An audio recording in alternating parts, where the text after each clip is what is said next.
Hi, I was asking about. Uh, can you please tell me about? Very irritating, right? Guys, there are a lot of situations in life when we're asking questions. When we ask questions, there's a question or questions. There are a lot of hesitations that we have. Hesitations about, am I asking the correct question? Or for that matter, am I using correct grammar as I'm asking the question? Ladies and gentlemen, I welcome you all to today's session. This session is all about making sure that you do not hesitate as you ask questions. So, we're going to be looking at smart phrases to avoid hesitation while you're asking questions. So, what are we waiting for? Let's get started without further ado.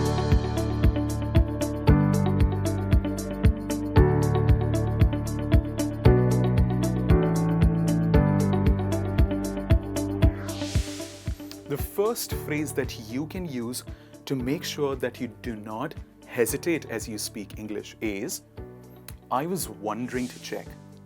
As you can see, it is one of the smart, not just smartest, but also advanced phrases that we can make use of when we ask questions. Let's see how we can put that in a sentence.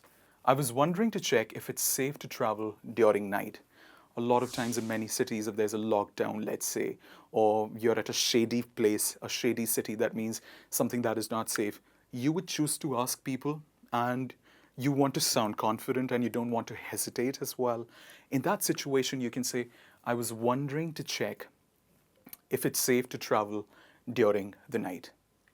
Next sentence is, I was wondering to check if I could carry on my power bank in my check-in luggage, especially when you're traveling at an airport. Chargers or batteries are not allowed in the check-in luggage. Check-in luggage means the luggage, the bags that you give to the security for them to put it in the plane and not to be traveled with you in the cabin.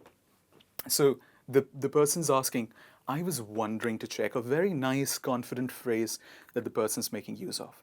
Next phrase that you can use to ask question without hesitation is, would you happen to know?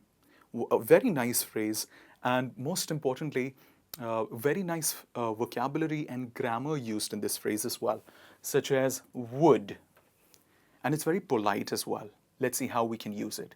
Would you happen to know where could I possibly find an ATM near here? You're new in the city and you're making use of very nice sentence. Would you happen to know? Very nice phrase. The next sentence is, would you happen to know what number should I dial to contact the police? Probably you're in a new country and you want to get your passport issue sorted, or you want to contact somebody because you lost a wallet, or you lost your, let's say, passport for that matter. So you're saying, what number should I dial to contact the police? So, would you happen to know? Let us quickly move on to the next question, phrase that we have you got an idea of? Very nice sentence, especially because let me tell you why it is nice. Because it has the perfect tense embedded in it, present perfect. Have is considered as has or have, they're considered as present perfect. They're a part of complex sentence cluster in English language. If you make use of them according to Common European Framework, you're speaking advanced English. Let's see how we can use it in a sentence. Have you got an idea of what you're doing next weekend? You want to go out with your friends, or you want to go out with a new person that you've just started dating. You want to check on the person's availability. So you're politely checking. Have you got an idea of, just to initiate the conversation? The next is, have you got an idea of what needs to be done when your smartphone hangs quite often?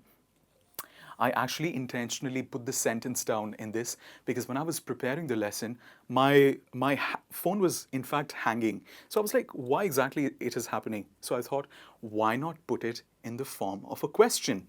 So have you got an idea of why the smartphone hangs, especially in certain situations? Next question phrase is, might I know? It is one of my favorite phrases, and let me tell you why. Might is the most polite word in English language. You must say, but Radhan, our teachers have taught us may is the most polite word. Or you can as well say, please is the most polite word. But especially when you ask questions, might is politer than may. So if you say, may I have a glass of water? Politer version of this particular question would be, might I have a glass of water? So the most polite way of asking a question is, might I know? So depending on the situation, you can make use of this phrase. For example, might I check what time does the museum open? Next one is, good afternoon, this is Radhan. I had given my car for quarterly service. Might I check when would my car be ready? The next question phrase is, I was checking to find out. Again, a very nice one. Here you are making use of ing with the verb, I was checking to find out. Very polite phrase to avoid hesitation. I was checking to find out when is the Advanced English Communication course starting on Let's Talk. There are a lot of people call our counselors, especially they see the link of the courses that are run by Radhan in the description below of the video. And they call the counselors, they talk to the counselors. They don't know how to speak English. They don't know how to speak confidently because they want to put the best first impression, because counselors judge them, help them understand what is their level of English and what they should choose. So they hesitate quite a lot. If you are going to call one of our counselors, you can make use of this phrase and you can say, I was checking to find out what are the dates of Radhan's next batch on the course. So a very interesting phrase that you can make use of when asking questions. Next phrase is, I've got a burning query. Burning here actually means when something burns, what happens? You're impatient, right?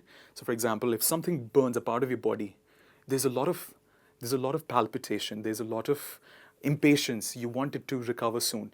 Similarly, when you have burning query, that means you have a question that you want an answer of immediately. So in that case, you can say, I have got a burning query. For example, I have got a burning query. How long do I need to work out to lose 5 kgs in a week? A lot of times when people go to the gym, they want to lose the weight like right on the first day of the gym, right? They have a burning query. They want to ask their personal trainer, hi, how long is it going to take? Please tell me, there's a wedding approaching. I really want to lose the weight. So that's when they ask this question. I don't deem to interrogate, but. Now there are two words that we need to understand the meaning of here. First of all, deem. Deem here basically means think. Interrogate means asking questions. So basically you're saying, hi, I don't want to sound rude by asking you this question, but I'm still going to ask you. So basically you're negating the rude part of the question in a sensitive situation by using this phrase, advanced English phrase. You can say, I don't deem to interrogate, that it is not my intention to cross question, but I still want to ask.